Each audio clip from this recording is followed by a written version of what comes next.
হোটেলে দাঁড়িয়ে থাকা একটি লরিতে আচমকাই লেগে গেল আগুন। ঘটনাটি ঘটেছে পূর্ব বর্ধমানের গলসির রাকোনা মোড় সংলগ্ন একটি হোটেলে। জানা গেছে লরি ড্রাইভার খাবার খেতে ওই হোটেলে দাঁড়ায়।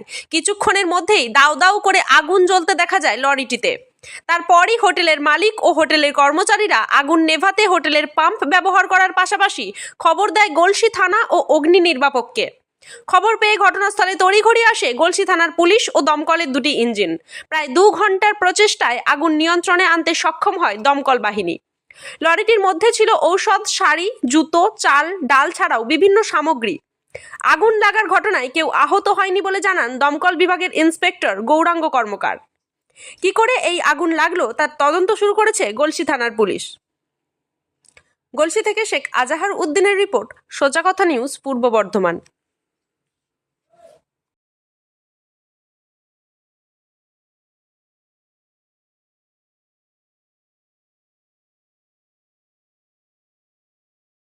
এসে দেখলাম আগুন নিচে থেকে কাঠগুলো ধরেছে। কাঠগুলো ধরার পর থেকে উপরে আগুন চলছে। হ্যাঁ, দিয়ে তারপরে আমি যে মোটর চালিয়ে মোটর চলে তখন জল নেওয়ার ব্যবস্থা করা, যে মোটর চলছে আর যে থানায় ফোন করা হলো, ফায়ার ব্রিগেডকে ফোন করা হলো, সঙ্গে সঙ্গে থানা এলো, ফায়ার ব্রিগেড এলো, এসে আস্তে আস্তে পুরো দাও দাও করে গাড়ি ধরে আগুনটা ইয়ে হলো। ফায়ার ব্রিগেডকে নিভালো, দুটো দমকল এলো, দুটো দমকল এসে নিভালো, সব পাবলিকের সহযোগিতা করলো। আমরা কখন লক্ষ্য করলেন যে আগুনটা জ্বলছে? আগুনটা মানে আচানক একবার আগুনটা উঠেছে। আগুনটা যে আগে থেকে ধরলে পরে ধুয়ো কিছুই করে নেই, একবার দাও দাও দাও দাও দাও দাও করে যাচ্ছে। কিভাবে আগুনটা লেগেছে কিছু জানতে পেরেছেন? আগুনটা লেগেছে কী করে বলবো। কি কি ছিল লরিতে?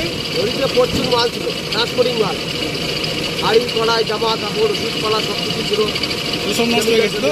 হতে পারে, এসব নষ্ট হয়ে গেছে। সব ছিল। এখানে ইলেকট্রিক তারটাও তো ছিল, ইলেকট্রিক তারটা তো আমি তো ওই গাড়ির টায়ার উঠে যখন লেগেছে তখন ইলেকট্রিক তারটা পুড়েছে। তাহলে এই আগুন লাগার ফলে তারটা পুড়েছিল বলতে চাইছে। আগুনটা গাড়ি থেকে আগুনটা যে তারটা পুড়েছে। ড্রাইভার তখন কী করছিল? ড্রাইভার খাবার খেতে এসছে, খাবারের অর্ডার দিয়ে বসে যা, তার মধ্যেই হয়েছে। ও খাবার খাচ্ছিল, হঠাৎ লক্ষ্য করেছে আগুন। আপনার নামও পরিচয়? আমার নাম দেবপুরা মজুমদার। আপনি হোটেলে কে? আমি হোটেলে আমি চালাই, মালিক কর্মচারী যেটা বলবেন সেটাই।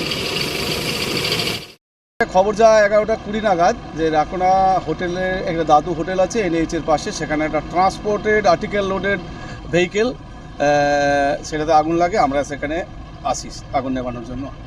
কখন আসেন? আমরা ওখান থেকে 11:20 মানে আমরা খবর পাই, আসতে যেটুকু সময় 10 থেকে প্রায় 12-13 মিনিট লেগেছে। ইঞ্জিন আমাদের দুটো ইঞ্জিন কাজ করছে, একটা ওয়াটার বাউজার আর একটা MS। হ্যাঁ, আগুন আন্ডার কন্ট্রোল এবং কোনো ইনজুরিড পারসন নেই। ড্রাইভার এবং খালাসি ওরা বেরিয়ে আসতে পেরেছে এবং আগুনটা আমরা কন্ট্রোল করতে পেরেছি। ড্যাম্পিং ডাউন চলছে। আর দেখুন, ট্রান্সপোর্ট আর্টিকেল, ভ্যারাইটিস আর্টিকেল এখানে আছে, খাবার দাবার আছে, পণ্য সামগ্রী আছে, এর সঙ্গে স্টেশনারি আর্টিকেলস আছে, প্লাস্টিক আর্টিকেল আছে, যেটা হয় ট্রান্সপোর্ট আইটেম যেটা থাকে আর কি, ফুললি লোডেড ছিল।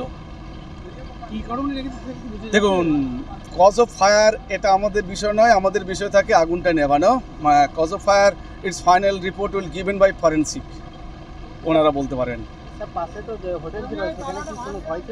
দেখুন, আগুনটা যদি দেখুন প্রাথমিকভাবে আমাদের কাজ থাকে ফায়ারটাকে যে তেলের ট্যাঙ্কিটাকে সেভ করা। তেলের ট্যাঙ্কিটা বাস্ট করলে হয়তো হতে পারতো, যাক তেল ট্যাঙ্কিটা আমরা ফার্স্ট ওটা অ্যাডজাস্ট করি এবং আগুনটা ওখান থেকে যাতে না বাড়তে পায় সে মতো অবস্থায় হোটেলটায় এখন কোনো ভয়ের কিছু নেই।